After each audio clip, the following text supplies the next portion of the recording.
Welcome back, listeners. And today we have Julie Fison with us today, who is in her brand new debut week of your brand new novel, essentially, One Punch. So welcome. Thanks for joining us, Julie.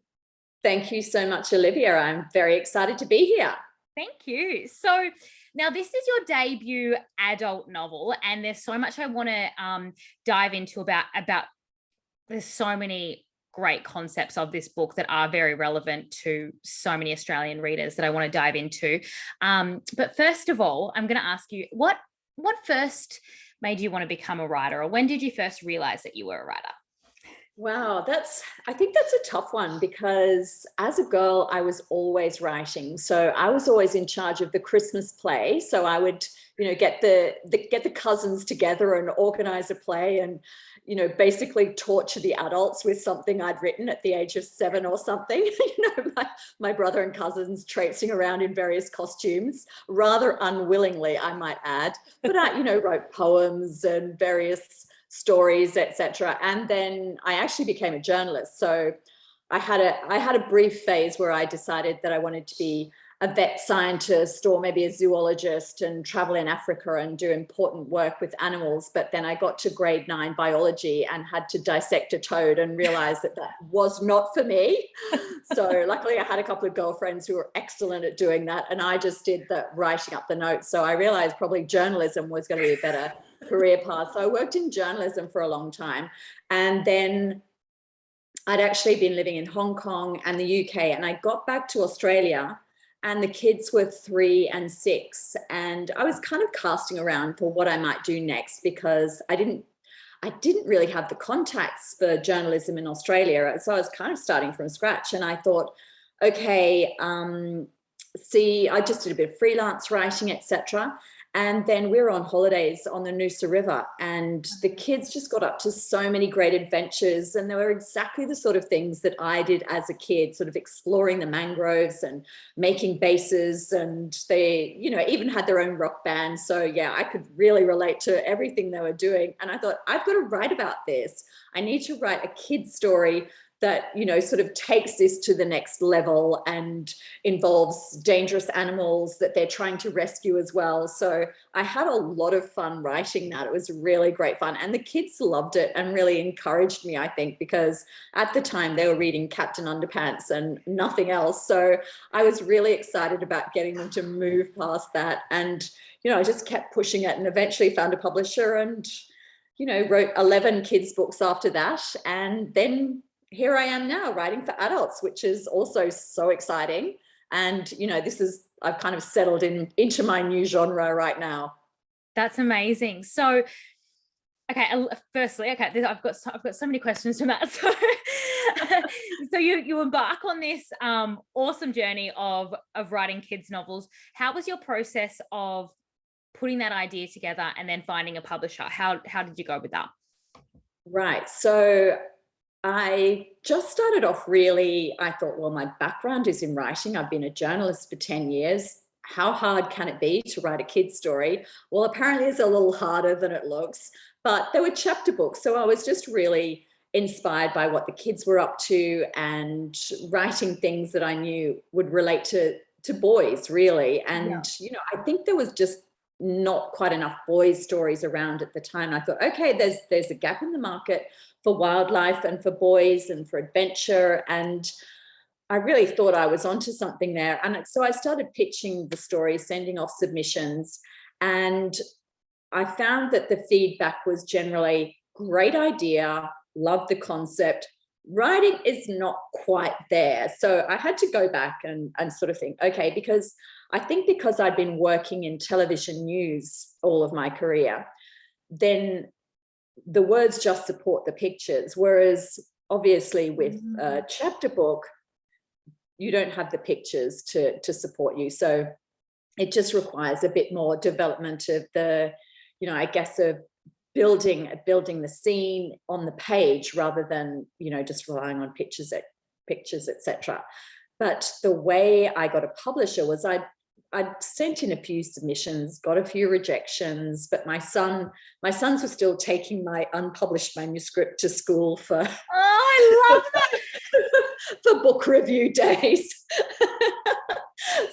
whole school was behind me, and I just had this enormous, there was no failure was not an option. I had to succeed. I had so much pressure from my kids and from the whole school. There was like, how's it going with the manuscript, Julie? Those terrible questions that you absolutely dread.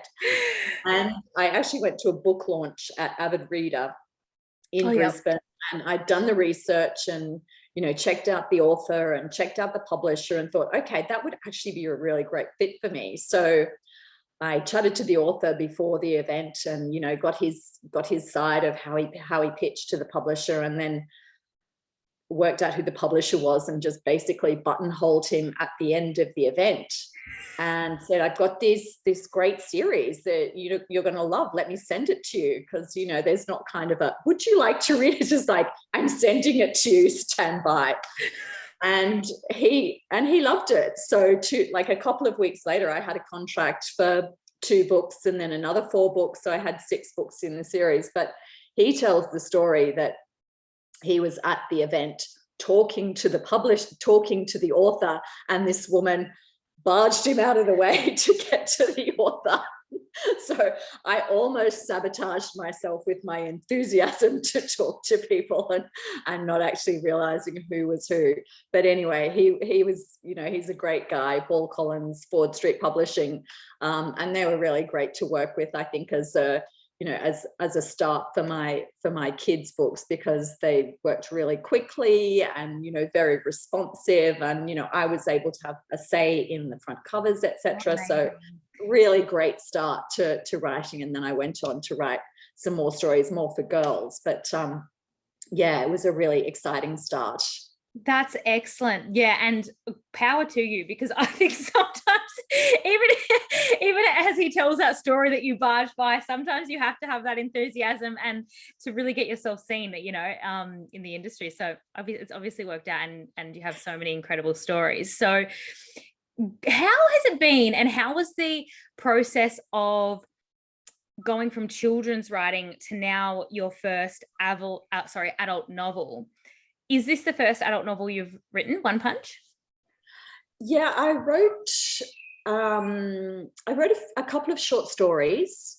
Had a short story published, pretty young one actually, and I also did a course. So I thought, okay, I probably need to do a course, because I'm going from, I think the longest of my YA stories was maybe 50,000 words. And then, I'm bumping up to 80, 90,000 words. So that's, it's a lot of places you can get lost and go down the wrong path and then just be completely, out of your depth. So I thought, okay, a little bit of structure wouldn't hurt here. So I did a course, and it was an online course out of the UK.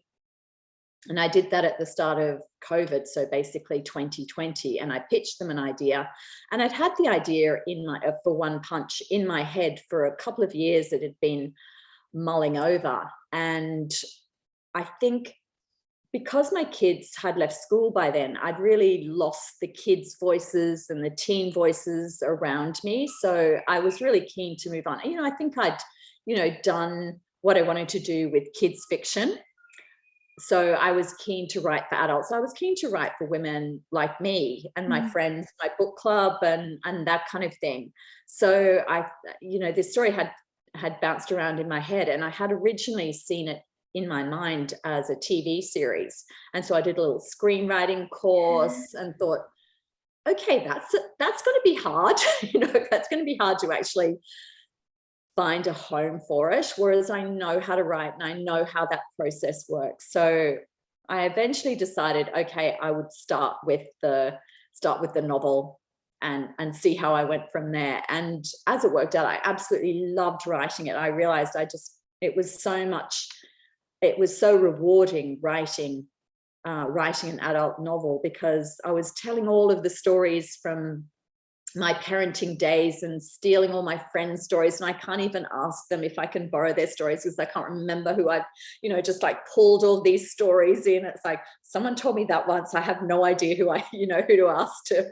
Anyway, I just pulled them all in. So it was a great experience just to like throw throw all of motherhood into, and, you know, raising sons. So that's what I knew about. It's a story, One Punch is a story about, you know, it starts off with a violent incident, but it quickly moves on from there. It's about the relationship between mothers and sons, and parenting, and between mothers and fathers. You know, it's just a story about, it's a family story. And, you know, that's something I know a lot about. So I had a lot of fun writing it, actually. Yeah. And this idea you had with you for quite a while. Is that before you? Yeah, I had it it was ticking away for a couple of years. Basically, when my older son finished school, you kind of get the feeling that when your kids finish school, you'll be able to hang up your parenting hat. Yep, okay, dust that one off. They've done well, got a great OP score, heading to uni, job done, congratulations, you know, to me. And then you realize that there's so many more things can complicate their lives, your life. And so, you know, we quickly realized, because at the beginning of that year, there was a very tragic coward punch. A boy was punched in Brisbane, in the nightclub area, and he died of his injuries. And I think it was January, just after my son had finished school, and that's where he was going to be, in this same nightclub area, you know, drinking with his mates. And it really put every parent on. It was it's such a tragic event, and you know, my heart goes out to that family. But it put everyone on notice that the boys were vulnerable, that kids were vulnerable, and you couldn't rely on all of your skills to keep them safe, because they were out there, and there was alcohol, and there were other people, and it just made it a really tense time, I think, that first year out of high school for me, you know, for all of the parents. And then every week I was hearing another story about someone being assaulted in the nightclub area in the Valley. And then at the end of the year, a friend told me that her son had been punched unconscious outside a bar in the Valley, and then kicked repeatedly in the face while he was lying on the ground unconscious. It was, you know, it broke my heart, and, you know, it still gives me chills. And he recovered, but, you know, he was having migraines quite a long time afterwards, and it just gave me a chill. And I just thought, oh my goodness, that this is something that's really close to my heart. It's something that I felt was important to write about. You know, I think we discuss it in general terms, the one punch, and we hear a lot about it, but it just felt like something I really wanted to write about, and something I knew about. So it had been ticking around in my head for a couple of years. And then I, you know, finally got on to, okay, I'm going to write the story. And lockdown actually provided the perfect environment for me to just put my head down for 6 months and write. And so I got most of the book finished in 2020, and then got a publishing contract the following year. And then a year later, yeah, here we are. So it's exciting. But the way I actually transitioned was, I knew the process. I knew what I had to do. I knew how to pitch a story, but I still had to do all of that. And I didn't have contacts, and I couldn't rely on my old publishers, because they only published kids fiction.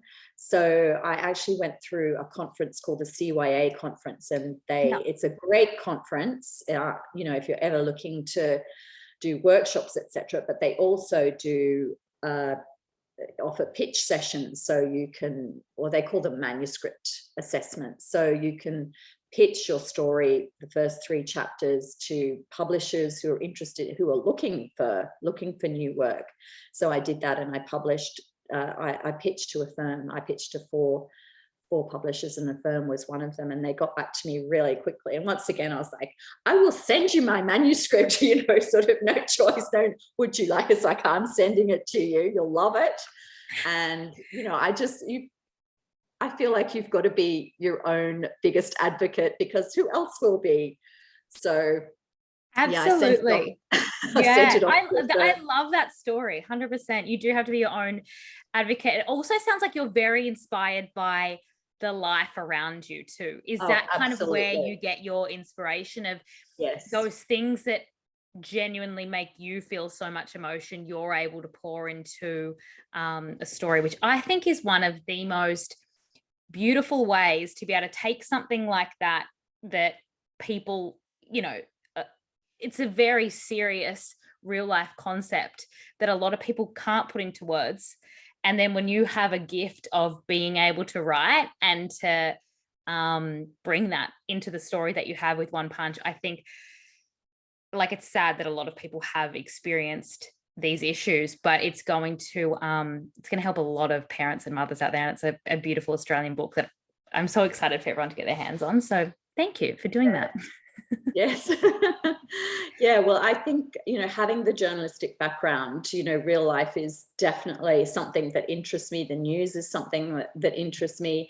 And I feel like if an issue is interesting to me, it's going to be interesting to, people my age, people I know. So, when things start ticking in my, when I see something, I go, that's really important. I feel like that's something I need to talk about. And, you kind of hear the same thing being repeated, like every dinner party or every party or, whatever. And you're like, oh, okay, that's definitely something, that's definitely a topic that people want to know more about or want to see explored from a different angle. And that's what I tried to do with One Punch, is explore it. So I probably didn't get to the other half of the story. So I was hearing a lot of stories about boys being assaulted in the nightclub area, but then I started to hear stories about boys being jailed for assault.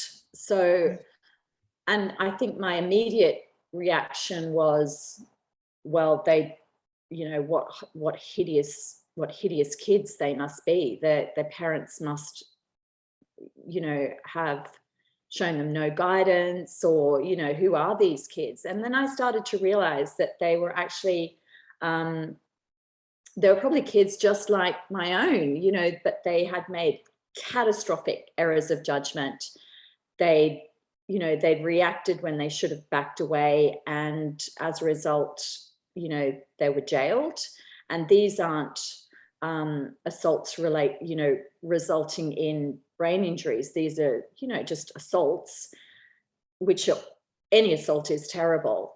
But one friend that I was talking to, she knew someone whose son was outside a bar, got involved in a fight, punched someone unconscious, and then ran. And the parents took him back to the police station, did the right thing, and he was jailed for 1.5 years. These are 18-year-old kids just out of high school. And, I thought, okay, well, how are you going to feel as a mother if that's your son? So I wanted to tell the story from both sides of the coin, I guess. Yeah. And when you're constantly, you get a little ping or an idea in your head, and then you hear it here and hear it there. And how do you choose which stories you go ahead with? Because I'm sure you're someone that sees a lot of life that could turn it into, you have a lot of story ideas. Yeah, I do. I guess now I've got a publisher. I basically go to Kelly Doust and kind of, okay, these are my ideas, which is what's happened with the second novel I'm writing now. I pitched her a few ideas, which, she specifically wanted something topical. So it was, a similar genre, similar story, not related or, not a sequel or anything, but definitely something topical. Yeah. And I pitched her some ideas, and she basically said, this sounds the best. And as it turned out, I think that was probably something that probably spoke to me more, which is probably why it sounded better when I described it. But I guess the way I choose the stories that I write, just whatever I feel is the most important to me at at that time, which of course my first story was going to be definitely always going to be about mothers and sons. And my second story, of course, I have to move away a little bit from that, which slightly reluctantly, I might add. Yeah. Can we have another mother and son, a sort of 50-year-old mother and her son? It's a whole genre, isn't it? You can just keep going. Yeah, it's fine. Just like rehash it. But of course it is quite difficult when you go to write the second story, not to write just a second version of the first story. And there's plenty of authors who very successfully do that. But I'm trying not to write, just one punch two with different characters and a different age group. So that's been slightly tricky. Yeah. And are you much of a planner? Like, because going from, like you said, 50,000 words to all of a sudden 1890, what's the planning like from writing YA to now writing adult? Is it a different process for you? It's a little bit different, not too different though. I think I spend more time thinking about the characters. Because they are really, really important. Whereas, especially if you're writing a 10,000 word story for kids, it's just very heavily on plot. But I think it's great grounding, because it was really important to me to start the story, on the first page and have a cliffhanger at every chapter, on the end of every chapter. So in a way, almost like you would write a kid's book that, don't let those readers get away too far. But I do plan stories, and I think that also comes from writing choose your own ending stories. I wrote a couple of choose your own ever after books for teen girl or tween girls, and they required a lot of planning because the branches of the story had to all be in the first chapter. And then it was going to have to spread out into 8 possible endings at the end. And it almost did my head in writing those books. They were fun to write, but they were quite tricky because it just involved keeping track of all of these threads, but all of these threads had to start at the very beginning. So I actually learned a lot from writing kids' books and the planning of those choose your own ever after stories as well. I think I got learned a lot of skills and discipline, I guess, with planning. And I still think that any plan should be flexible. So you get halfway through, and the story I'm writing now, I got halfway through and it's like, I need another character because I'm missing a voice in this. I'm missing a really important part of the story. And when I went back to write his voice, it just informed so much of what was going on outside those main 2 characters that, sometimes you lose that unless you have the discipline of writing that extra voice. And I know some authors just write that voice as an exercise just to make sure they know their characters, but I would hate to waste all those words after I'd written a voice and then just like throw that away. It's like researching history and then having to, okay, well, I'll just throw in a couple of little comments here and there. I would be terrible. If I did historical fiction, it would just be labored with all of these details that I've spent all this time researching. It's because I really hate to waste words. And it is a bit difficult to go back and cut chapters or cut characters, but that's the nature of it, unfortunately. Sometimes you do. It sounds like you've got a really great way of working though. It's like have that plan, but at the same time you have to kind of see where the story ends up and where it takes itself essentially. But that's really great. And it's always amazing when the characters start to drive things. You're like, oh, look at that. It's so exciting. It's so exciting when your characters just start taking the story and doing their own thing. It's very cool. So what I try and do is do a rough outline, chapter by chapter, even section by section, So I know where it starts, I know where it finishes. Invariably it finishes somewhere else, but I know where I'm headed, where I think I'm headed. And then it might finish somewhere else, or the editor might go, yeah, I love that, but the ending is no, that's not the right ending. So that's always a little bit of a test, but at least I know where I'm headed, and I kind of update that when I get new ideas. So I do keep a kind of chapter plan as well as the story. And my first draft is really a super, super, super rough draft. Mm-hmm. It's just me telling myself the story. I mean, no one would ever see my first draft because it is so rough. I just literally just want to get to the end, and then I can go back and actually start writing it, because I know what the characters have to do, what's required of them, this, and the characters required. And you just like have to get to the end to actually get back to the beginning. So it's all a bit of a process, and it all takes a long time. But anyway, that's kind of how I work. Yeah, I 100% agree with that. And I like how I've heard that a couple of times, of like the first draft is literally you telling yourself the story, like seeing where it goes, and then going from there. So a couple of questions with this. How many drafts would you say that you usually do, or when do you get to that point where you think, okay, yeah, obviously working now with like One Punch didn't initially have a publisher to start off with, so it's probably a little bit different now for your second book. But when was the moment of One Punch where you're like, yep, I'm finally ready to pass this on? Oh, like the second, it's always premature. This is what I've realized. I read through it and go, awesome, excellent, bang, sent it off. And then when I get a rejection and get it back and reread it, yeah, okay, that was an excellent first draft. Okay, let me have another go. So but I don't know, it's really hard to see it in your own work, the flaws and the inadequacies, especially. And I think actually having a background in television news, where things just like literally seconds before the news bulletin, it's like, okay, that's got to go right now, and you'll be running, and like there's no time for reflection or settling in and that kind of thing. So the whole publishing thing was very, very frustrating for me in the first instant, because, waiting for people to get back to you, but certainly the waiting for, put it away in your drawer for 6 weeks, 6 days, maybe at most, like, let's have another crack at that.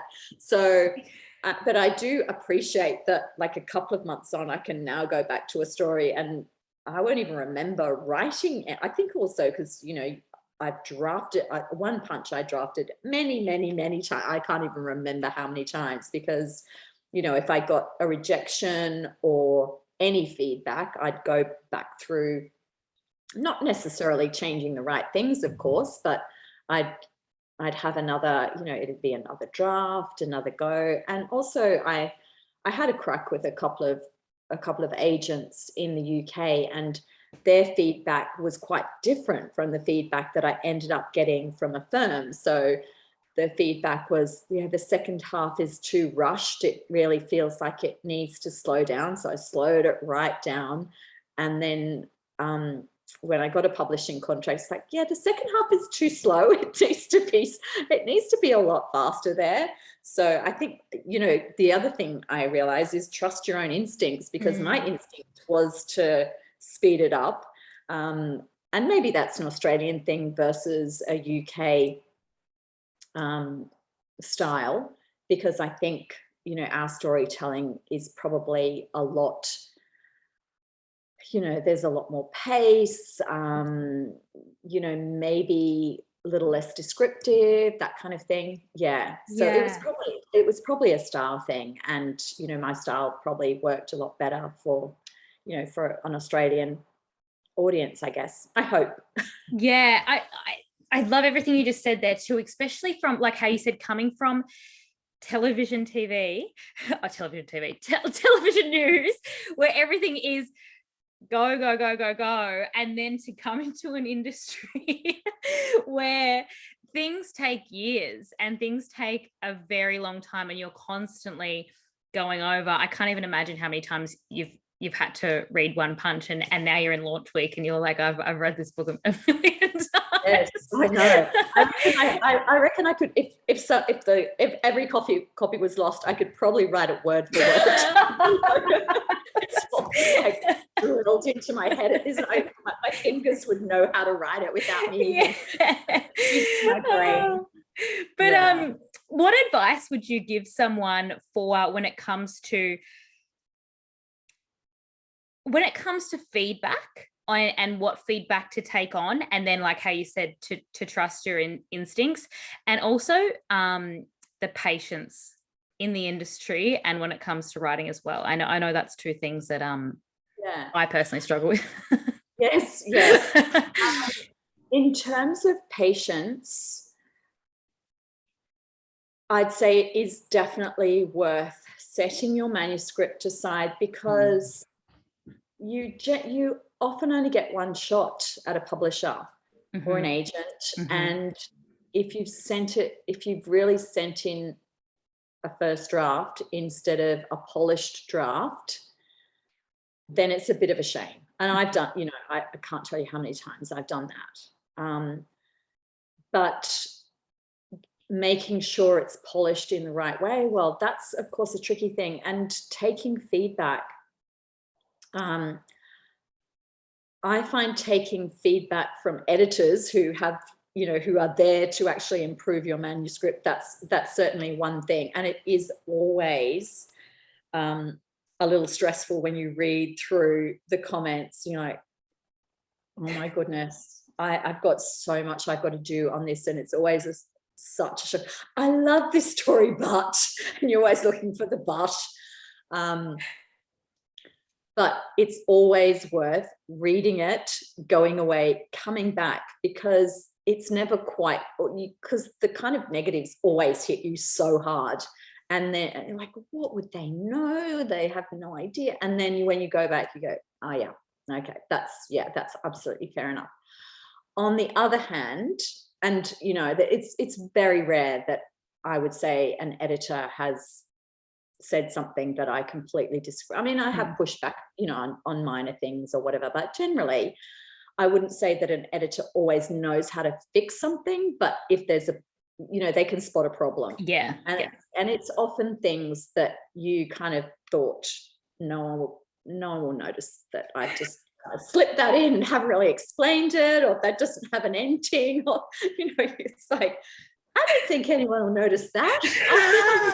You never do. So that's one of my pieces of advice. If you're reading through your manuscript and you go and you stumble on something and go, that's probably all right. No, go back and fix it, because someone will spot it. The other thing is, your whole manuscript doesn't have to be perfect. As long as, if you've got a great voice, you're telling a great story. I don't think I've ever written a story where the ending has remained exactly how I imagined or how I'd written it. There's always like, yeah, love that, just that ending. Yeah. So it's quite often the case that the ending will change. So I reckon if you've got 75% really solid, but I think it's the voice that really grabs a publisher, and also having a really strong pitch. So, I think with my story, One Punch, 17-year-old boy fighting for his life after a coward punch. His mother wants revenge. The perpetrator's mother will do anything to keep her son from jail. If you can tell your story in 2 lines, you've got a really strong pitch, and it makes it so much easier to find a publisher if you can nail it in 2 lines. And I think that's really important when you're writing a story, because if you can't sum up your story in 2 lines, you're probably a little bit confused about what your story is. And that's not the case for literary fiction. Of course, literary fiction is is often quite different from that. But I think if you can pitch it in 2 lines, it makes a massive difference. And so the other half of that is feedback from friends, from maybe your writing group or something like that.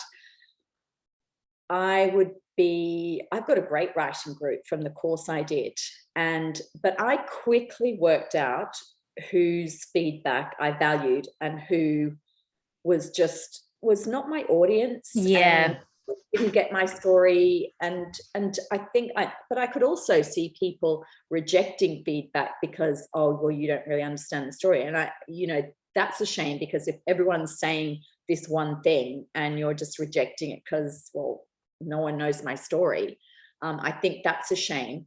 But I think it's quite risky just to get your friends who are casual readers, or to offer advice, because it's very easy to get sidetracked, deflated, even telling your story too early to friends.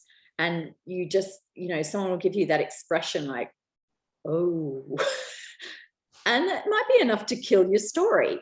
So you have to, and most of the stories I've written, I didn't share with friends, until they were kids' stories. So it was less reason to do that. One Punch, I workshopped it a lot with a friend, and we'd go walking every week, and she was also writing, so we spent a lot of time talking about each other's stories, and she was really valuable, and I knew I could trust her opinion, because she's a lot like me. She was my audience, so that worked out really well. But I also had to share my story with a lot of other people, because I needed quite a lot of expertise that I didn't have. So I had to talk to a lot of medical friends. I had to talk about brain injuries, the ICU, and things that I didn't have direct experience. And it was COVID, so I couldn't even walk into a hospital and sort of see what it was like. So I had to rely on a lot of medical friends. So I had to tell a lot of people about my story, and that made me really uncomfortable, because it's like, oh, now there's all this pressure. How's the story going? So then everyone's waiting to hear, and of course it's a year and a half later, which is is pretty quick in overall novel terms, but still, it's a long wait for people who are like, well, how's that novel going? Have you finished it? Have you got your publisher sorted out? And so I was a little scared about having to involve so many people, but I actually involved a lot of people in the writing of the story, because I really needed their expertise. Yeah, 100%. And I like how you said questions. Yeah, no, that's really great. And I think also you must have come to a point in your writing where that this is a story you're meant to tell, and the confidence in that to be able to share it with that many people, because you're so right. Sharing it like with friends who are casual readers, things can be killed, or you're right, they might not be your audience. So don't let that, you're going to get so much feedback in this industry. It's crazy. Choose the right ones that you wish to take on. So I thank you very much for that advice, Julie. Thank you so much for joining us today. Is there anything else that you want to share with the listeners or readers? And can you let us know where we can find you if we want to get further in contact with you? Your book, One Punch, is going to be available absolutely everywhere. So I do definitely recommend people grabbing themselves a copy. But let them know where we can find you, if there's anything else you want to leave us with. Yes, I will. I guess any bookshop and online. So it should be widely available. So I'm really excited to get the feedback, I think. Also slightly terrified, of course. But looking forward to hearing what everyone thinks about One Punch, and looking forward to connecting with people. And seeing their journey, if they're interested in writing, and seeing where they're going as well. So super excited to be here, and so thank you very much for having me on the show, Olivia. And thank you. And can people do you have a website or Instagram, something like that? Yeah, so I have a website, juliefison.com. I'm on Instagram, Facebook, Twitter, or Affirm Press is a good place to get hold of me. So someone, publicity person there, will be able to get in touch with me. But definitely catch up on Instagram or something like that. Perfect. Thank you so much, Julie. Okay, thanks a lot, Olivia. Bye.